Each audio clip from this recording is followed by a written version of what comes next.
But what Mhm. about the passionate people within a community? Yeah, absolutely. This is my favorite place to source community managers or moderators from. My only advice or kind of caution, this, if in case you haven't noticed, this has worked really well in the Heartbeat customer community in the Hearth. Both Mike and Misty started as customers. They were super generous. They were abundant in the advice that they were giving, and Heartbeat paid attention to that. And they were smart, and they were like, "Hey, let's formalize this arrangement." So it's a really smart move because at the end of the day, finding someone who is passionate to share generously in the community is something that um, you can't always necessarily instill in someone. You can always incentivize for them to do that.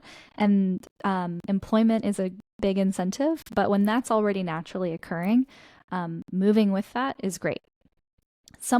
It's easier to teach someone like the skills and mechanics around community building. It's much more difficult to teach someone to care. So when someone is already highly motivated to show up in your community, resourcing them with the education that they need around some of the mechanics of community building is much easier to do than finding someone who has all the mechanical skills but doesn't have the motivation behind it. So, yeah, Bobby, I think that's a great way to do it. My recommendation would be if you have members who are super active, they're already popping in to help people, and that's your go to for selecting a community manager.